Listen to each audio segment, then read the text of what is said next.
So this is my Smoochy cat, Smoochy kitty cat. She has been really sick.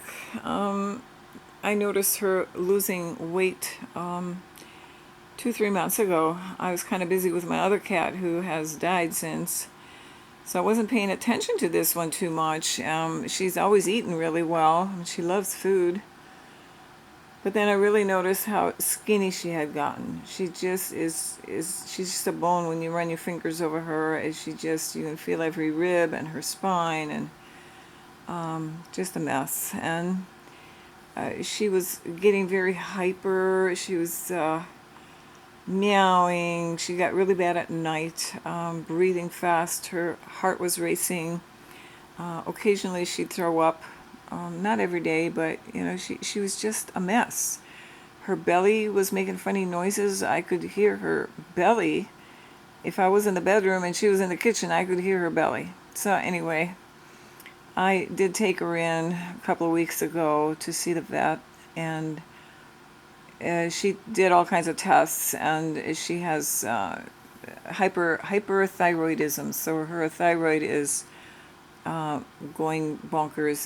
It's hyperactive, and so it can eventually affect the heart. It can affect their kidneys. It's a very unpleasant thing. So she put her on some medication. She put her on this. Whoops, on this. I'm sorry. What is this stuff? It is methimazole, methimazole, or something like that. So, and the doctor said, well, and I really like her. I think she's a good doc as far as, regular medicine doc. She said, give her a call if she has any vomiting. Well, after the second dose, after the second day, she started vomiting, like quite a bit. I mean, for an hour during the night, she would be miserable, just heaving and just in distress. And so I wasn't sure yet if it was the pills or if it was the CBD oil I had been giving her. So after 7 days of the pills and this thing happening every night, I left the medication out, and I just gave her the CBD oil. And she stopped vomiting. So, I mean, so I just, Smoochie, stay here. You need to smile for the camera or something. So, I'm sort of leaving the medication out for now. I figure as long as she's eating something, she's not eating great, but she's eating something. I think I have 5 different kinds of food here now. So whatever she wants, she can have. I've had all this holistic, grain-free stuff, and now I just get anything she'll eat, I give her.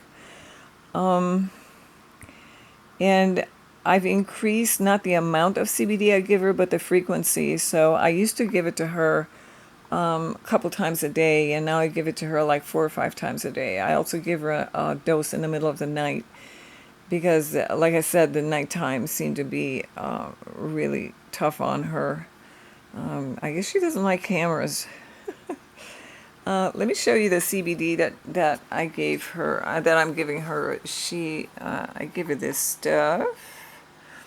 And then I had this before, and it seems to be good. I'm sure there's lots of different brands out there that are good. So, and food-wise, it's tricky with them. I've kind of gone on the internet to see what other people are saying about this hyperthyroidism, and they say, well, it's just tough. They just don't seem to eat what they used to eat. They get very picky, and so you just do the best you can. I mean, she's 17, and she's been healthy, seemingly healthy up till now. You wonder what's in that stupid food to make them so sick, to make their glands go crazy like that.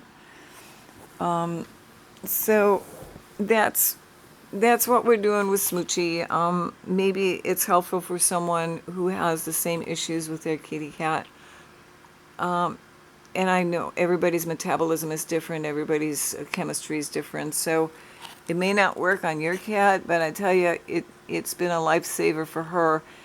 If she gets worse, of course, I'll restart her on the medication, but she seems to be holding her own. She's even purring again. I haven't heard her purr in 2 or 3 months, but she is purring again and kind of acting more like her usual self.